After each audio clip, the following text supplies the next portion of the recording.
पिछले क्लास में बाबू हम लोग जो बायोटेक्नोलॉजी हमारा जो चैप्टर चल रहा है उसमें हम लोग क्या पढ़ रहे हैं, तो रिकम्बिनेंट डीएनए टेक्नोलॉजी या जेनेटिक इंजीनियरिंग के टूल्स क्या है उस पर हम लोग चर्चा कर रहे हैं। जिसमें दो टूल्स हम लोगों ने पढ़ लिया है। एक रिस्ट्रिक्शन इंडोन्यूक्लियेज एंजाइम जिसे डीएनए कटिंग एंजाइम कहते हैं, वो क्या है, कैसे वर्क करता है, कैसे उसके हेल्प से रिकम्बिनेंट डीएनए बनाया जाता है, ये सारा हमने पढ़ लिया है। फिर हमारा जो सेकेंड टूल था डीएनए ज्वाइनिंग एंजाइम, उसके बारे में भी मैंने पढ़ा दिया है। डीएनए ज्वाइनिंग एंजाइम क्या होता है, तो वह एंजाइम जिसके हेल्प से दो डिफरेंट डीएनए को जोड़ा जाता है।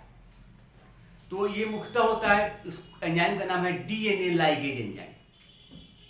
डीएनए लाइगेज में बताया होंगे दो तरह का होता है। एक होता है ई कोलाई लाइगेज जो सिर्फ कोहेसिव या स्टिकी को जोड़ता है और एनएडी को फैक्टर के रूप में इस्तेमाल करता है। जबकि दूसरा जो डीएनए लाइगेज एंजाइम होता है उसका नाम है T4 फाज लाइगेज, जो कि स्टिकी और ब्लंट दोनों तरह के इंड को जोड़ सकता है और एटीपी को फैक्टर के रूप में इस्तेमाल करता है। अब हम लोग पढ़ेंगे रिकम्बिनेंट डीएनए टेक्नोलॉजी या जेनेटिक इंजीनियरिंग में जो लास्ट हमारा जो इंस्ट्रूमेंट है, जो लास्ट जो हमारा टूल है उसके बारे में। उसका नाम क्या है, क्लोनिंग फैक्टर। जो चौथा टूल है उसका नाम है क्लोनिंग फैक्टर। क्लोनिंग फैक्टर इसे हम हिंदी में वही चीज क्लोनिंग संवाहक भी कह सकते हैं। क्लोनिंग संवाहक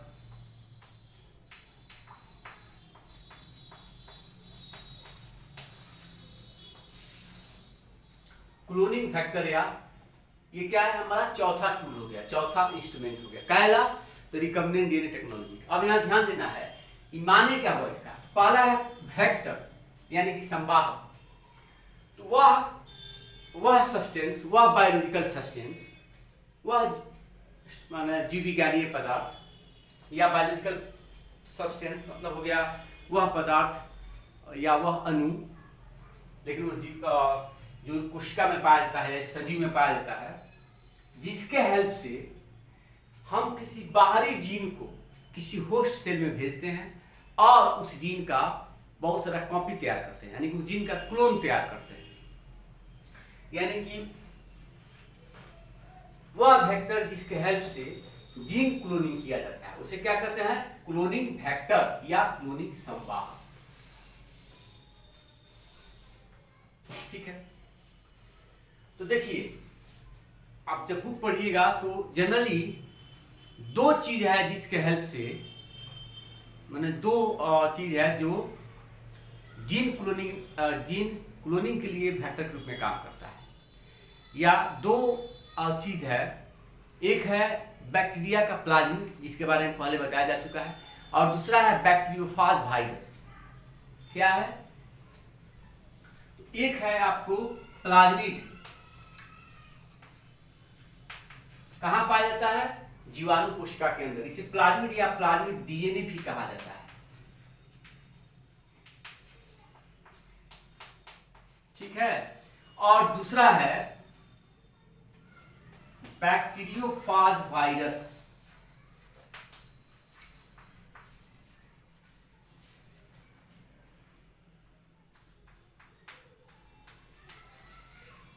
ये दोनों ही क्लोनिंग फैक्टर के रूप में काम कर सकते हैं। कौन कौन, प्लाज्मिड या प्लाज्मिड डीएनए, और दूसरा बैक्टीरियोफाज वायरस, जीवाणु भोजी विषाणु। एक हो गया प्लाज्मिड, दूसरा हो गया जीवाणु भोजी विषाणु। ये दोनों ही फैक्टर के रूप में काम कर सकते हैं, संवाहक के रूप में काम कर सकते हैं। यानी कि इन दोनों की मदद से किसी बाहरी जीन को हम किसी दूसरे जीव में भेज सकते हैं और उसके हेल्प से उस बाहरी जीन का बहुत सारा फोटोकॉपी यानी बहुत सारा क्लोन तैयार कर सकते हैं। कौन कौन, एक है प्लाज्मिड या प्लाज्मिड डीएनए, दूसरा है बैक्टीरियोफाज वायरस। कारण कि ये दोनों ही चाहे प्लाज्मिड या बैक्टीरियोफाज वायरस, तो हम लोग ऐसे ही बैक्टीरियोफाज वायरस के बारे में पहले पढ़े होंगे जब हर्शी और चेज का एक्सपेरिमेंट पढ़ा रहे थे जेनेटिक्स के सेकंड चैप्टर में, कि जीवाणु भोजी जब किसी जीवाणु को संक्रमित करता है। जीवाणु भोजी विषाणु का माने हुआ वह विषाणु जो किसी जीवाणु को संक्रमित करे। तो जब यह विषाणु किसी जीवाणु को संक्रमित करता है तो क्या करता है कि अपना प्रोटीन का जो आवरण है उसको बाहर रखेगा और अपने आनुवांशिक पदार्थ को जीवाणु कोशिका के अंदर इंजेक्ट करता है। अब इसका आनुवांशिक पदार्थ, इस विषाणु का आनुवांशिक पदार्थ जीवाणु के आनुवांशिक पदार्थ से में इंटीग्रेट हो जाता है, जुड़ जाता है और अपने हिसाब से अपना आरएनए और अपना प्रोटीन बनाता है। फिर बहुत सारे वायरस पार्टिकल बना के जीवाणु कोशिका को फोड़ता है और बाहर आ जाता है। तो अगर हम जीवाणु भोजी विषाणु के आनुवांशिक पदार्थ में, जीवाणु भोजी विषाणु के आनुवांशिक पदार्थ या जीवाणु भोजी विषाणु जिसका आनुवांशिक पदार्थ ऑलरेडी डीएनए ही होता है, उसके डीएनए में कोई हम बाहरी जीन या एलियन जीन या डिजायर्ड जीन जोड़ दें तो वो जाएगा जीवाणु कोशिका में, बहुत सारा अपना फोटोकॉपी बनाएगा, उसके हिसाब से हमारे जीन का ही फोटोकॉपी हो जाएगा और हम अपना डिजायर्ड प्रोडक्ट प्राप्त कर लेंगे। तो यानी कि जो जीवाणु भोजी विषाणु होता है इसके डीएनए में एक खास क्वालिटी, एक खास क्षमता है कि बिना जीवाणु के डीएनए गुण माने इस जीवाणु भोजी विषाणु के डीएनए पर, इसका मतलब क्या हुआ, डीएनए, ये जब जाता है किसी जीवाणु कोशिका के अंदर, ठीक है, तो कह रहा है कि इसके डीएनए पर, इस जीवाणु भोजी विषाणु के डीएनए पर, ये जो जीवाणु का डीएनए है इसका कोई कंट्रोल नहीं होता, कोई नियंत्रण नहीं रहता, यानी कि स्वतंत्र होता है। ये अपना जाकर के बहुत सारा डीएनए से आने वाले प्रोटीन या अपना बहुत सारा फोटोकॉपी तैयार करेगा और इसके फोटोकॉपी तैयार करने में जीवाणु का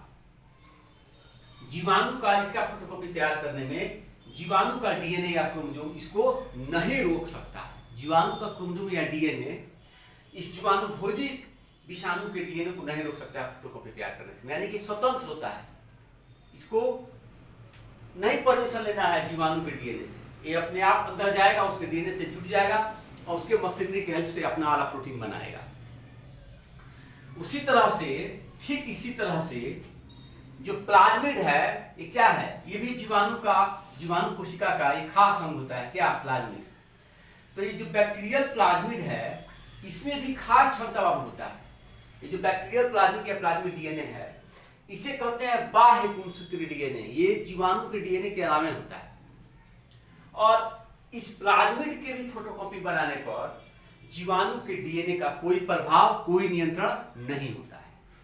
यानी कि ये दोनों ही जीवाणु कोशिका के अंदर बिना जीवाणु के डीएनए के नियंत्रण के अपना फोटोकॉपी बनाने में सक्षम होते हैं और इसीलिए इस दोनों में से किसी एक के साथ हम बाहरी जीन जोड़ करके परपोषी कोशिका में भेज सकते हैं और उस जीन का क्लोन तैयार कर सकते हैं।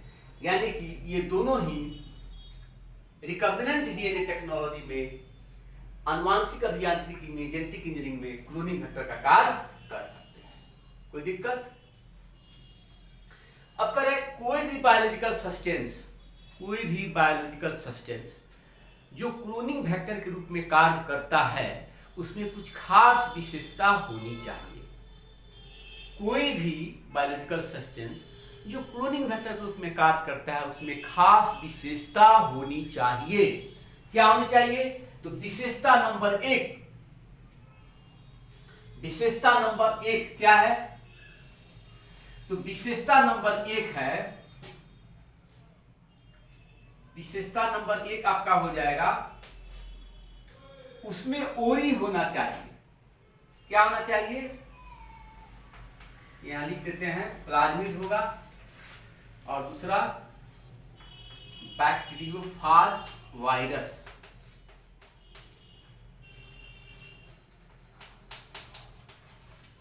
तो पहला इसमें इस क्लोनिंग वेक्टर में क्या विशेषता होना चाहिए? क्या विशेषता होना चाहिए इस क्लोनिंग वेक्टर में? इस क्लोनिंग संवाहक में पहला क्या, कोई भी बायोलॉजिकल सब्सटेंस जो क्लोनिंग संवाहक के रूप में कार्य करता है, कोई भी बायोलॉजिकल सब्सटेंस जो क्लोनिंग संवाहक में कार्य करता है उसमें कुछ खास विशेषता होनी चाहिए। पहला ओरी का मतलब क्या होता है? तो प्रतिकृतियन की उत्पत्ति। ओरी का मतलब हुआ ओरिजिन ऑफ रेप्लिकेशन। ओरी का मतलब क्या हुआ? Origin of replication. और ओरिजिन ऑफ बाबू रेप्लिकेशन का माने क्या हुआ? तो प्रतिकृतियन की उत्पत्ति। इसको क्या कहते हैं? प्रतिकृतियन की उत्पत्ति।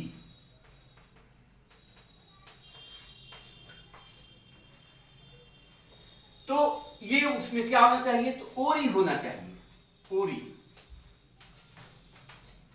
यानी कि हर वो बायोलॉजिकल सब्सटेंस जो क्लोनिंग वेक्टर के रूप में कार्य कर सकता है या करता है, उसमें पहला विशेषता क्या होती है कि ओरी होना चाहिए, यानी कि उसमें अपना प्रतिकृति करने का क्षमता होना चाहिए और उसमें एक ऐसा पॉइंट होना चाहिए जहां से वह अपना प्रतिकृति यानी कि अपना फोटोकॉपी बना सकता है। यानी कि क्लोनिंग वेक्टर का पहला विशेषता होता है उसमें ओरी होता है, उसमें एक खास स्थल होता है, खास पॉइंट होता है जहां से वो अपना फोटोकॉपी बनाना शुरू करता है। और ऐसा पॉइंट, ऐसा प्रतिकृति की उत्पत्ति स्थल इस वेक्टर में होना चाहिए जिसके हेल्प से हम जीन क्लोनिंग करना चाहते हैं। यानी कि ओरी का होना, यानी कि प्रतिकृतियों की उत्पत्ति का होना या पाया जाना क्लोनिंग वेक्टर का या एक क्लोनिंग संवाहक का पहला खास विशेषता होगा। कह रहा ये ओरी इस पॉइंट के लिए, इस बात के लिए भी उत्तरदायी होता है कि हम वांछित जीन का कितना ज्यादा फोटोकॉपी बनाना चाहते हैं। फिर से सुनो, कह रहा है ये ओरी इस बात के लिए भी उत्तरदायी होता है कि हम किसी वांछित जीन का या डिजायर जीन का कितना ज्यादा संख्या में फोटोकॉपी बनाना चाहते हैं। तो अगर हम चाह रहे हैं कि हमारा जो वांछित जीन है, डिजायर जीन है, उसका ज्यादा फोटोकॉपी बने होस्ट सेल में, तो हम वैसे ओरी के साथ उसको टैग करेंगे, तो हम वैसे ओरी के साथ उसको जोड़ते हैं जिसमें ज्यादा फोटोकॉपी बनाने की क्षमता हो। बात समझ में आया? तो ये आपका हो गया पहला विशेषता कि जो क्लोनिंग वेक्टर में जो बायोलॉजिकल सब्सटेंस काम करता है उसमें पहला विशेषता क्या होना चाहिए कि उसमें ओरी होना चाहिए, यानी कि उसमें प्रतिकृतियों की उत्पत्ति होनी चाहिए। दूसरा खास विशेषता है इसमें सेलेक्टेबल मार्कर होना चाहिए।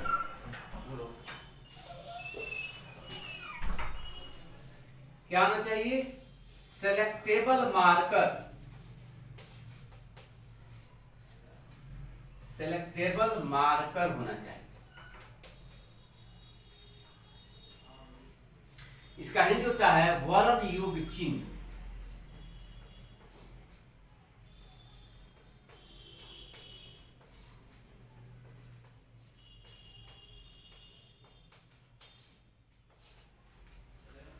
यानी कि कोई भी बायोलॉजिकल सब्सटेंस जो क्लोनिंग वेक्टर रूप में काम करता है उसमें खास विशेषता होना चाहिए। पहला क्या खास विशेषता? उसमें ओरी होना चाहिए। दूसरा क्या खास विशेषता होना चाहिए कि उसमें वर्ण युग चिन्ह होना चाहिए, यानी कि उसमें सेलेक्टेबल मार्कर होना चाहिए। क्या होना चाहिए? सेलेक्टेबल मार्कर या वर्ण युग चिन्ह होना चाहिए। ये सेलेक्टेबल मार्कर या वर्ण युग चिन्ह क्या है? तो सेलेक्टेबल मार्कर होना चाहिए जिसके हेल्प से वह वेक्टर, तो इसमें दूसरा बाबू क्या होना चाहिए? सेलेक्टेबल मार्कर होना चाहिए, वर्ण युग चिन्ह होना चाहिए। मींस इसका माने क्या हुआ कि वेक्टर में ऐसा क्षमता होना चाहिए जिससे वो ट्रांसफॉर्मेंट, यानी कि कौन सा कोशिका है जिसके डीएनए में कुछ बाहरी चीज जोड़ा गया है, इसे कहते हैं रूपांतरज या ट्रांसफॉर्मेंट या रूपांतरज। तो कह रहा है कि वेक्टर में एक सेलेक्टेबल मार्कर या वर्ण युग चिन्ह होना चाहिए जिसके सहायता से रूपांतरज की पहचान हो सके, उसकी वृद्धि कराई जा सके, और जो अरूपांतरज है, जो नॉन ट्रांसफॉर्मेंट है, उसको छांटा जा सके, उसकी वृद्धि को रोका जा सके। फिर से सुनिए, कह रहा है कोई भी बायोलॉजिकल सब्सटेंस अगर वेक्टर के रूप में काम कर रहा है तो उसमें कुछ खास विशेषता होनी चाहिए। पहला है कि ओरी होना चाहिए, दूसरा उसमें सेलेक्टेबल मार्कर या वर्ण युग चिन्ह होना चाहिए। ये सेलेक्टेबल मार्कर क्या है या वर्ण युग चिन्ह क्या है? कि जिसके हेल्प से हम रूपांतरज कोशिका, ट्रांसफॉर्मेंट सेल या रूपांतरज कोशिका की पहचान कर सकें, उसकी वृद्धि को करा सकें, और जो अरूपांतरज कोशिका है, जो नॉन ट्रांसफॉर्मेंट सेल है, उसको छांट दें, उसका भी पहचान कर सके, उसकी वृद्धि को नहीं होने दें। तो यहाँ बात बोल रहे हैं ट्रांसफॉर्मेंट। ये ट्रांसफॉर्मेंट शब्द बना है ट्रांसफॉर्मेशन से। किससे बना है? ट्रांसफॉर्मेशन, रूपांतरण। ये ट्रांसफॉर्मेशन या रूपांतरण क्या होता है? तो कह रहा है किसी बाहरी जीन को जीवाणु कोशिका में प्रवेश कराने की प्रक्रिया ट्रांसफॉर्मेशन या रूपांतरण कहलाती है। क्या है ट्रांसफॉर्मेशन या रूपांतरण?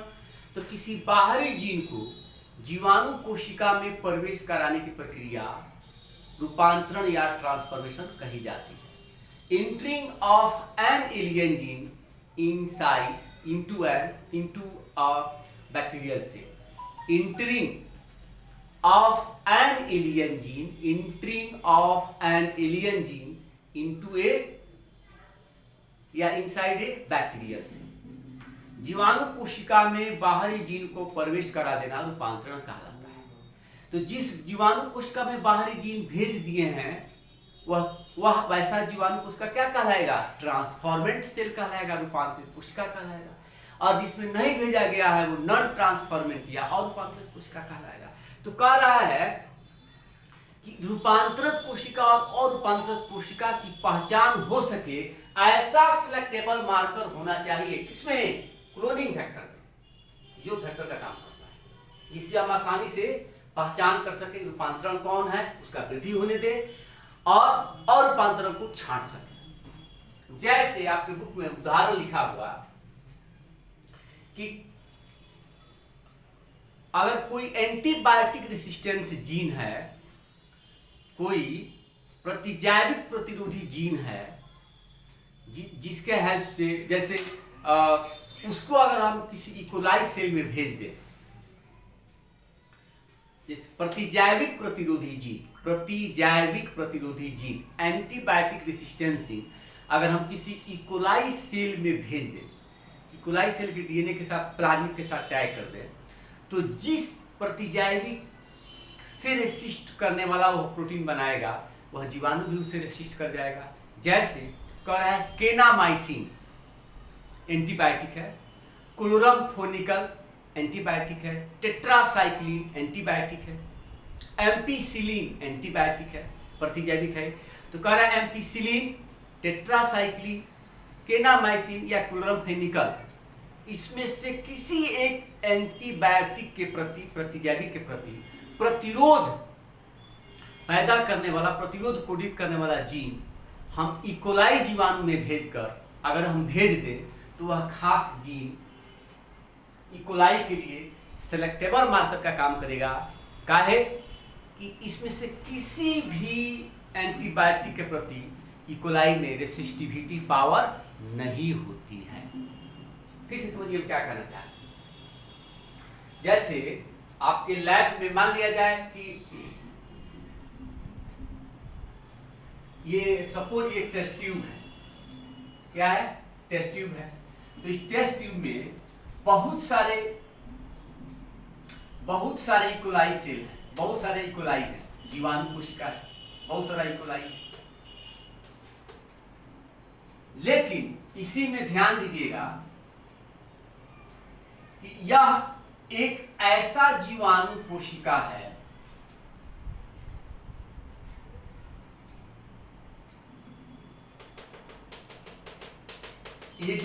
यह एक ऐसा जीवाणु कोशिका है, अब जैसे जिस पर एम्पिसिलिन का प्रभाव नहीं पड़ेगा।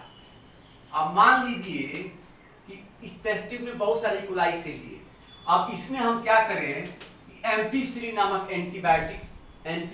एंटीबायोटिक इसके घोल में, इसके न्यूट्रिटिव मीडियम में, इसके पोषक माध्यम में डाल दें, तो क्या हो जाएगा कि सारे के सारे इकोलाई डेड कर जाएंगे, सारे के सारे इकोलाई का वृद्धि रुक जाएगा। किसको छोड़कर?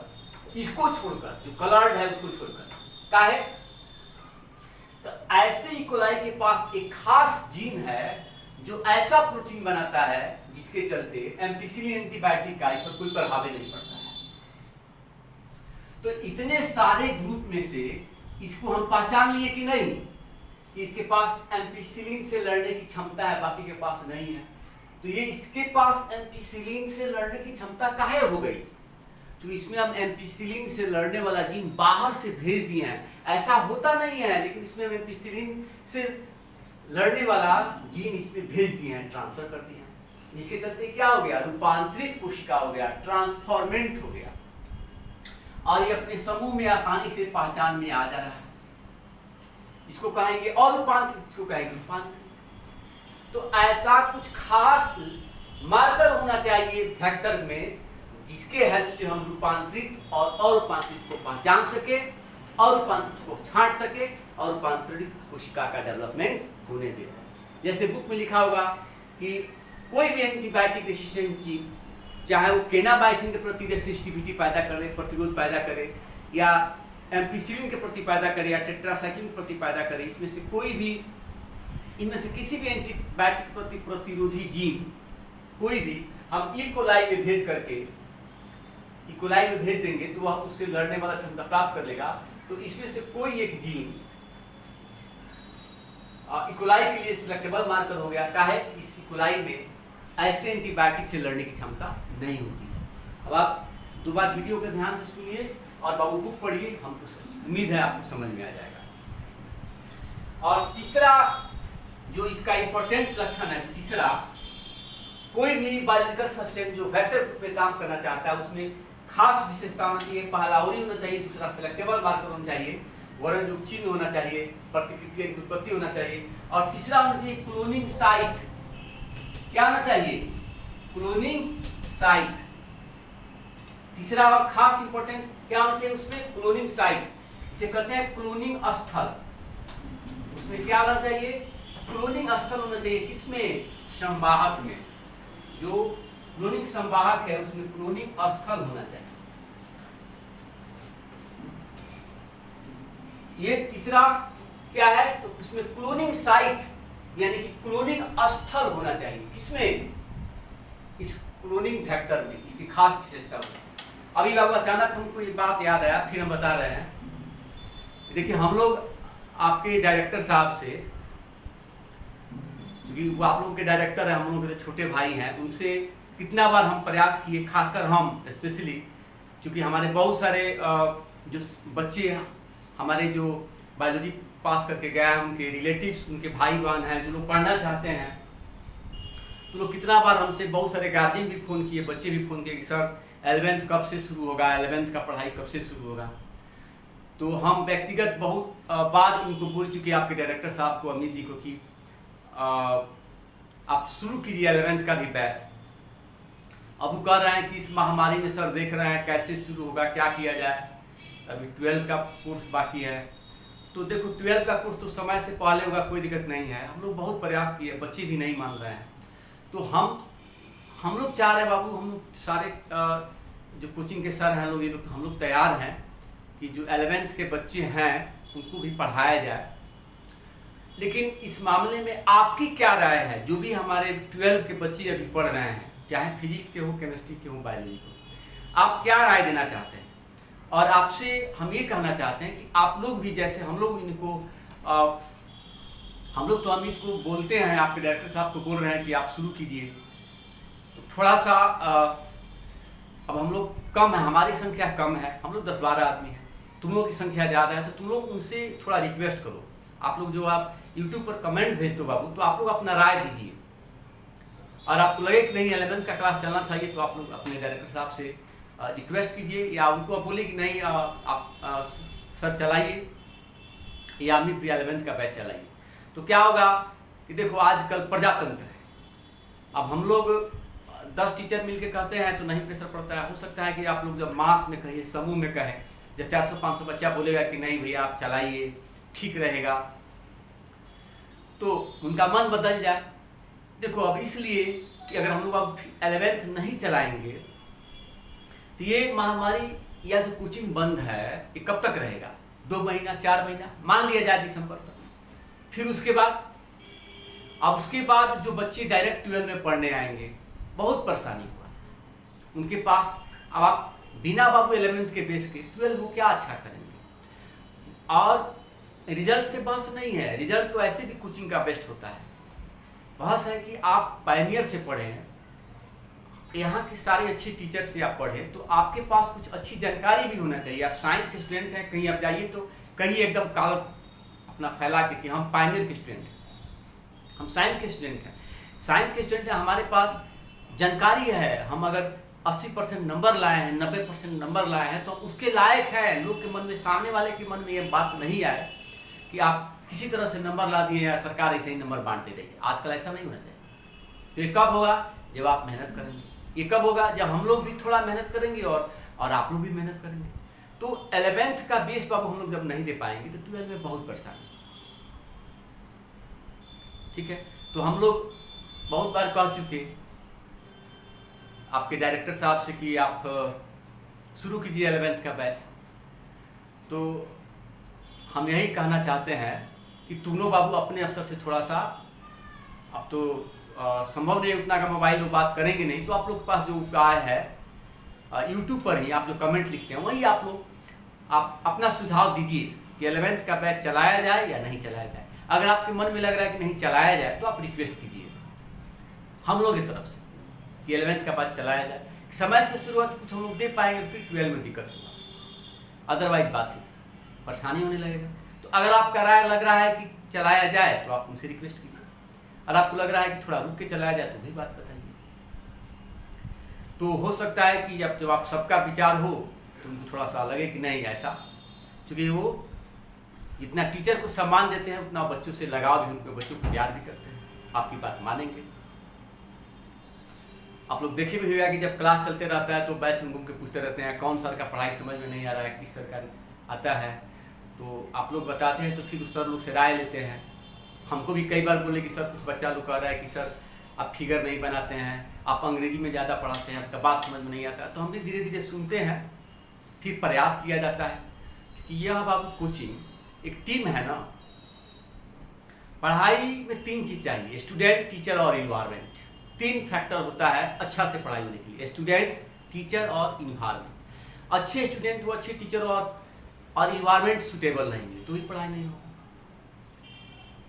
तो आप लोग अच्छे स्टूडेंट हैं, टीचर अच्छे हैं, और यहाँ का इन्वायरमेंट मेंटेन करना वो आपके डायरेक्टर का काम होता है। तो कैसे होगा? दोनों सबके कोऑर्डिनेशन से। तो यही हम बात करना चाहते थे, 2 दिन से सोच रहे थे कि आप लोग से भी हम बोल दें, कि अचानक अभी याद आया। तो सोचे नहीं, हम नहीं बोलेंगे तो फिर सोचते रह जाएंगे, 3 दिन से सोच रहे हैं, ऐसे हम लोग का बात नहीं मान रहे हैं। तो बस यही बाबू कहना था। आप लोग अपने कमेंट को यूट्यूब में जब मेरे बारे में जहाँ कमेंट लिखते हैं सब्जेक्ट के बाद, वहीं आप लिखिए, उनको हम लोग पढ़ाएंगे कि नहीं, सारे बच्चों का डिमांड है।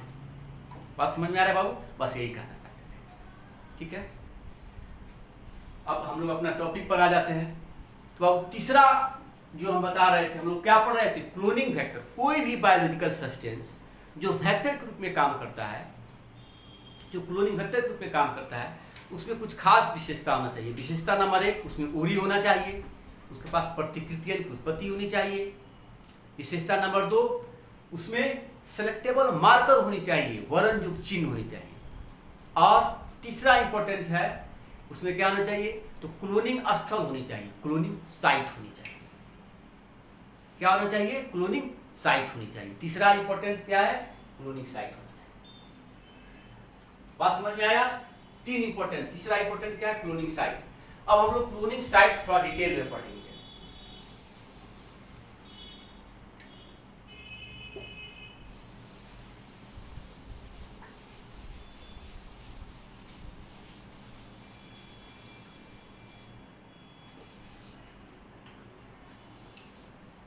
तो क्लोनिंग फैक्टर का पहला विशेषता ओरी हम लोग समझ लिए क्या है, दूसरा हम लोग सेलेक्टेबल मार्कर पढ़ लिए क्या है, तीसरा जो इसका खास विशेषता है उसका नाम क्या है कि क्लोनिंग साइट होना चाहिए। उसमें क्लोनिंग स्थल होना चाहिए। साइट मतलब होता है स्थल। कर बाबू कि कोई भी वेक्टर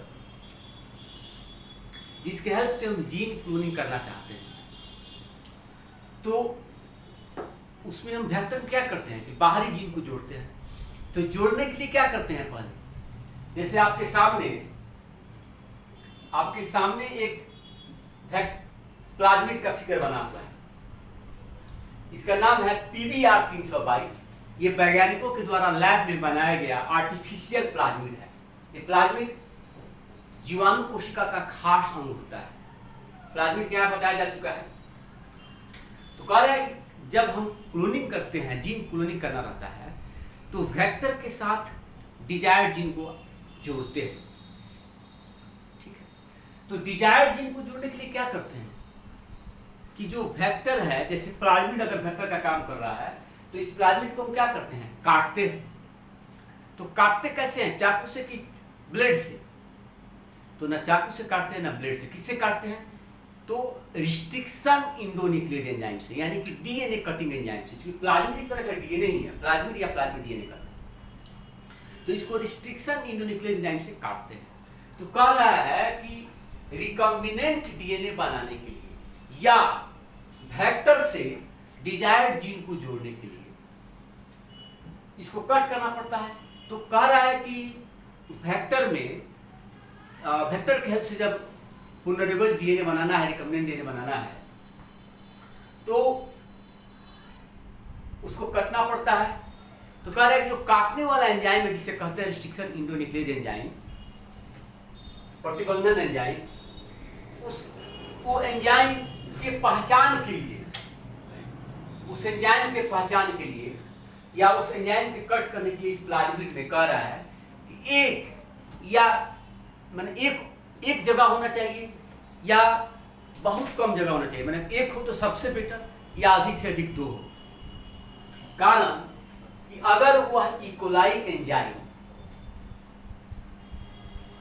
अगर उस वेक्टर में, अगर वह जो काटने वाला एंजाइम है एक से अधिक जगह पर कट कर देगा, खंडित कर देगा, तो रिकॉम्बिनेंट डीएनए बनाने का प्रोसेस कॉम्प्लेक्स हो जाएगा, जटिल हो जाएगा। हम अब क्या कहना चाह रहे हैं, हम पढ़ा रहे हैं क्लोनिंग वेक्टर का तीसरा खास विषय, जिसका नाम है क्लोनिंग साइट। तो कह रहा है कि रिकॉम्बिनेंट डीएनए जब बनाया जाता है तो वेक्टर को काटना पड़ता है। तो कह रहा है कि जो जिस एंजाइम से काटते हैं उस एंजाइम के लिए, जिस एंजाइम से काटते हैं उस एंजाइम के लिए, उस वेक्टर में जहां पर उसको काटना है, उसका कह रहा है कि कम से कम जगह होना चाहिए जहां एंजाइम उसको कट करेगा। एक हो तो सबसे बेटर, ठीक है, 1 या 2 मतलब कम से कम साइट हो जहां पर एक, माने कम से कम क्या साइट हो, तो टारगेट साइट हो, जिस साइट को डीएनए कटिंग एंजाइम यानी प्रतिबंधन इंडोन्यूक्लियेज एंजाइम कट करे, और कट करने के बाद वहां पर हम बाहरी जीन को जोड़ सके। जैसे ये फिगर वो वेरी इंपॉर्टेंट है, ये आपके सीबीएसई बोर्ड में मेडिकल में कई बार आ जाता है। ये फिगर आ जाएगा और कहेगा कहां क्या है, समझाएंगे। जैसे कह रहा है कि यहाँ देखिए, पहले फिगर को समझाते हैं। ये PBr 322 के आर्टिफिशियल प्लाज्मिड का नाम है। यहाँ पर लिखा हुआ है ROP, रॉप। तो इस रॉप का माने है, ये जो प्लाज्मिड या प्लाज्मिड डीएनए है, इस सेगमेंट का, जो प्लाज्मिड डीएनए का यह जो सेगमेंट है, एक ऐसा प्रोटीन बनाएगा जिसके हेल्प से इसके रेप्लिकेशन में मदद मिलेगा। रॉप मतलब ये जो प्लाज्मिड डीएनए है, इस सेक्शन का, इस खंड का डीएनए एक ऐसा प्रोटीन बनाएगा, इसके द्वारा कुछ ऐसे खास प्रोटीन बनेंगे जिसके हेल्प से इसका रेप्लिकेशन होगा। यानी कि इस डीएनए के प्रतिकृतिकरण, इस डीएनए के रेप्लिकेशन के लिए जो उपयोगी प्रोटीन है, उस प्रोटीन का निर्माण इस सेक्शन के द्वारा किया जाएगा। यही माने हुआ रॉप, ठीक है। फिर यहाँ लिखा हुआ ओरी। तो इस प्लाज्मिड डीएनए का या डीएनए का एक खास पॉइंट है जहां से ये रेप्लिकेट करना शुरू करता है, अपना प्रतिकृति बनाना शुरू करता है, अपना फोटोकॉपी बनाना शुरू करता है। कहां से शुरू करेगा? इसी पॉइंट से। क्या शुरू करेगा? तो अपना फोटोकॉपी या प्रतिकृति करना, इसको कहते हैं ओरी। यहां पर लिखा हुआ है TETR। TETR का माने हुआ इस प्लाज्मिड डीएनए का यह सेक्शन कुछ ऐसा प्रोटीन बनाएगा जिसके चलते इस प्लाज्मिड पर टेट्रासाइक्लिन नामक एंटीबायोटिक का कोई प्रभाव नहीं पड़ेगा।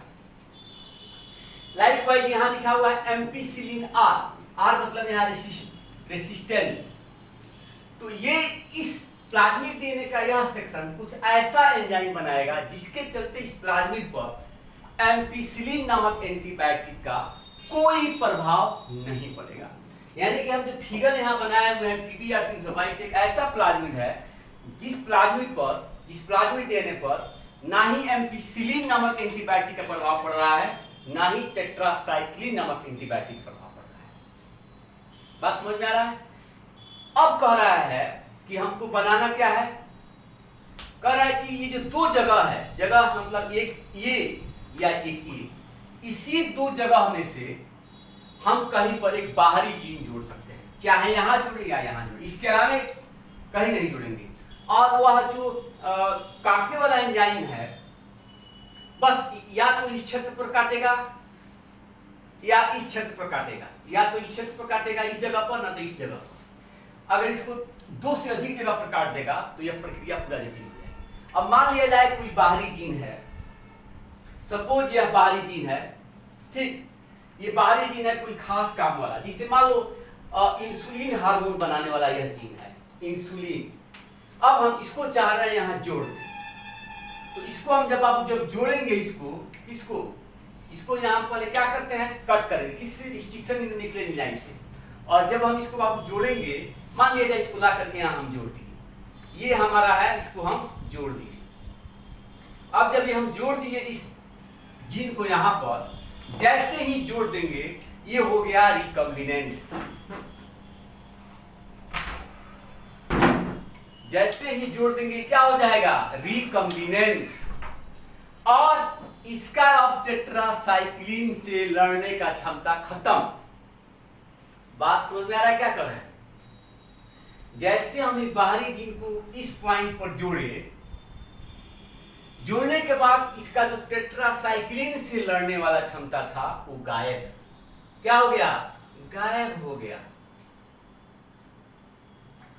जब ये नॉर्मल था, यानी कि जब हम बाहरी जीन नहीं जोड़े थे तो टेट्रासाइक्लिन से लड़ने का क्षमता था, लेकिन जो ही हम बाहरी जीन जोड़ दिए टेट्रासाइक्लिन से लड़ने का क्षमता खत्म। ठीक है, अब ये क्या हो गया, रिकॉम्बिनेंट हो गया। क्या हो गया, रिकॉम्बिनेंट हो गया। रिकॉम्बिनेंट क्योंकि नेचुरल थोड़े हम बाहरी जीन लाके जोड़ दिए हैं। अब जब ऐसा प्लाज्मिड किसी जीवाणु में ट्रांसफर कर दिया जाए, ऐसा प्लाज्मिड किसी जीवाणु में ट्रांसफर कर दिया जाए, मान लिया जाए आपका टेस्ट ट्यूब है, ठीक है, और इसमें हम क्या किए हैं, ऐसा प्लाज्मिड किसी जीवाणु में ट्रांसफर कर दी। तो अब मान लो यह जीवाणु है जिसमें हम बाहरी जीन ट्रांसफर कर दी, इससे टेट्रासाइक्लिन से लड़ने का क्षमता खत्म हो गया। ध्यान दीजिए, यह जो जीवाणु है, इस जीवाणु में प्लाज्मिड है और यहां भी प्लाज्मिड है। तो इस प्लाज्मिड के साथ ये बाहरी जीन जुड़ा हुआ है और इसके साथ प्लाज्मिड के साथ बाहरी जीन नहीं जुड़ा हुआ है। ये हम कौन सा जीन जुड़े हैं, ये है जिसमें टेट्रासाइक्लिन से लड़ने की क्षमता नहीं है, और ये प्लाज्मिड है पहले वाला जो टेट्रासाइक्लिन से भी लड़ रहा था और एम्पिसिलिन से भी लड़ रहा था। ठीक है, अब क्या होगा, अब इसमें ये जो पहले वाला आपका है, मान लिया जाए ये वाला जो इसमें ये टेट्रासाइक्लिन से भी लड़ ले रहा था और एम्पिसिलिन से भी लड़ रहा था। यह जीवाणु टेट्रासाइक्लिन डाल रहे थे तो भी ये जीवित रह रहा था, इसका वृद्धि हो रहा था, एम्पिसिलिन डाल रहे थे तो भी वृद्धि हो रहा था। लेकिन जब हम ऐसा वाला डाल दिए जीन जुड़ने के बाद, तो क्या हो गया कि अब यह जो जीवाणु है जिसके पास प्लाज्मिड है, ठीक है, इसके पास एक प्लाज्मिड है, तो इसका टेट्रासाइक्लिन से लड़ने की क्षमता खत्म हो गया है। तो एम्पिसिलिन जब इसमें हम डालेंगे तो ये तो आराम से ग्रो करेगा, क्योंकि इसके पास अब एम्पिसिलिन से लड़ने की क्षमता है, क्योंकि यहाँ पर हम बाहरी जीन टाइप नहीं किए हैं। लेकिन जब हम टेट्रासाइक्लिन डालेंगे तो ये नहीं बच पाएगा। काहे, तो बाहरी जीन के यहाँ पर टाई कर देने के चलते इसका टेट्रासाइक्लिन से लड़ने का क्षमता खत्म हो गया है। तो वैसा जीवाणु जिसमें इस तरह का प्लाज्मिड ट्रांसफर किया गया हो, वह एम्पिसिलिन में तो ग्रो करेगा लेकिन टेट्रासाइक्लिन पर ग्रो नहीं करेगा, इसलिए कि बाहरी जीन जोड़ देने से इसका टेट्रासाइक्लिन से लड़ने का क्षमता खत्म हो गया। लेकिन जो पहले वाला कंडीशन था, मान लिया जाए पहले वाला कंडीशन है जिसमें जो जीवाणु है उसमें हम जो प्लाज्मिड डाले हैं पहले वाला प्लाज्मिड, तो इसमें ये एम्पिसिलिन में भी ग्रो कर जाएगा और टेट्रासाइक्लिन में भी ग्रो कर जाएगा। तो ये एम्पिसिलिन में ग्रो किया, टेट्रासाइक्लिन में ग्रो किया, इसे कहेंगे अरूपांतरज, या ये हो गया नॉन रिकम्बिनेंट, मतलब ये जो का त्यों है, इसमें कोई बाहरी जीव नहीं ऐड किए हैं, तो ये हो गया नॉन रिकम्बिनेंट। इसमें हम टेट्रासाइक्लिन की जगह पर बाहरी जीव ऐड कर दिए हैं, तो ये हो गया है रिकम्बिनेंट। तो आप आसानी से रिकम्बिनेंट और नॉन रिकम्बिनेंट का को सेलेक्ट कर सकते हैं। आप इसको बाबू इस फिगर को बुक से देखिए, इस फिगर को याद कर जाइए, समझ जाइए, और जहां जो दिक्कत हो पूछिए। हम अगला क्लास में फिर आपको प्रयास करेंगे फिगर समझा के एक और अच्छा से ढंग से समझा दें। आपसे रिक्वेस्ट है कि इस वीडियो के बाद आप बुक खोलिए और क्लोनिंग संवाहक का जो खास विशेषता है उसको पढ़िए फिर से, ठीक है, और पढ़िए। हम एक बार प्रयास करेंगे तीसरा जो विशेषता है क्लोनिंग वेक्टर का, क्लोनिंग साइट फिर से समझा दें आप, लेकिन बुक से देखिएगा। और एक फिगर में देखिए जो किनारे किनारे लिखे हैं ना, ये सारे प्रतिबंधन एंजाइम का नाम है जो इसको काट सकता है उसी जगह पर, ठीक है। धन्यवाद।